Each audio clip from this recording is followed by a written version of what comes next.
Losi, they've been hard at work giving us that full-scale motorsports experience in RC form. They did it with the Monster Jam trucks and the sprint car and even the NASCAR series, which is super popular. And I think because of that popularity, they're looking to expand on it a little bit more. Check out this new release, guys. It is a Cars Tour late model stock car. It's based off the current stock car platform, but with a few little tweaks I think you need to see. Let's rip this car out of the box.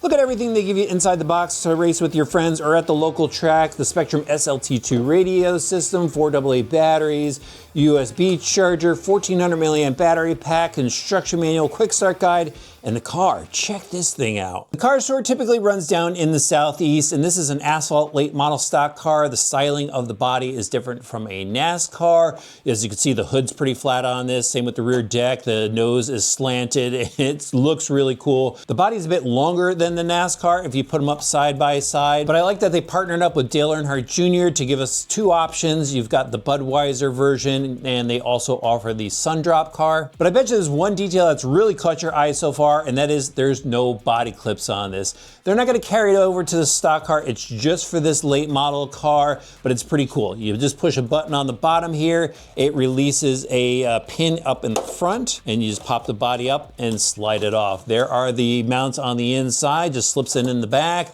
Like that, it's got a rear spoiler on it. I forgot to mention that before, but very cool looking body. I'm sure it's going to look awesome on the track. Now let's take a closer look at the chassis. And I'm going to start off at the front with the new bumper. This does look like it's got a lot of extra bracing in it. I've seen a couple guys breaking the NASCAR bumper, but a lot of webbing up front. Still got a foam support for the body, and then there is that quick release system right there. The body actually keys in so it centers itself. You don't have to worry about anything sliding around. So that's new, and then they've got a new rear deck on this. So this is the bracket where the rear body mount slides into. Everything is really well supported.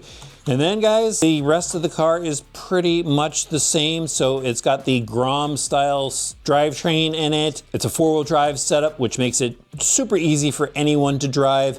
Metal gears in the gear differentials, metal drive shaft down the center, ball bearings. You even have metal CV style drive shafts in the front, metal drive shafts in the rear. And at the end of the stub axles are actually new wheels and tires. So they've got the Hoosier license on the short track tire and a new wheel.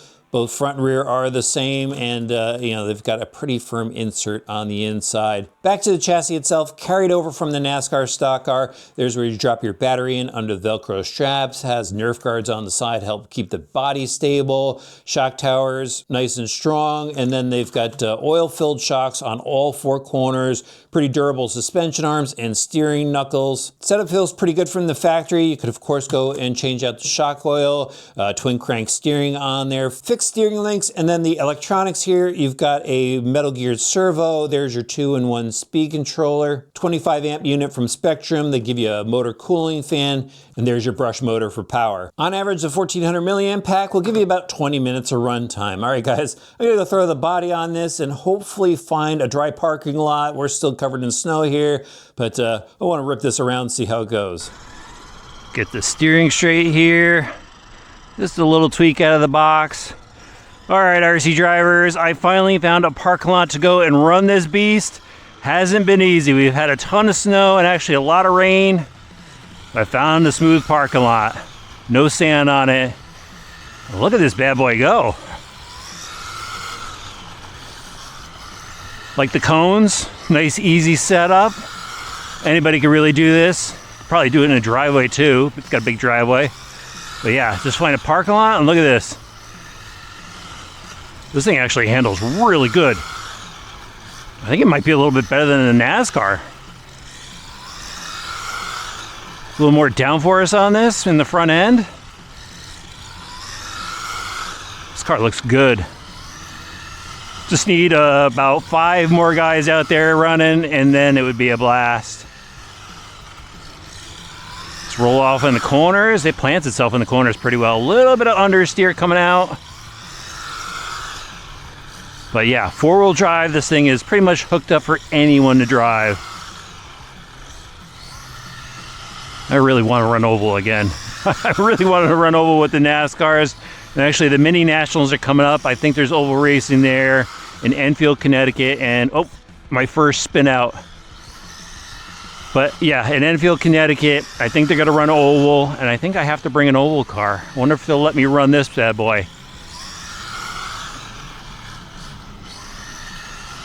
So that actually leads me to like a question is, where does this thing really fit in? Are they going to let them run with the NASCARs, or is it going to be a separate class? Maybe this could be a modified class where they run brushless. I don't know. Let me know where you think it fits in the comment section below. I'm going to tighten up my laps here. It's quick. I mean, this is plenty fun. You just need a few more people. That's it. Loving it, guys. All right, so I'll have links for this down in the video description below. Again, they've got 2 different styles right now. And as far as the fun factor goes, yeah, it's there. It's a good oval car, hooked up, dialed right out of the box. They give you everything you need. And it's an interesting addition to the Losi lineup.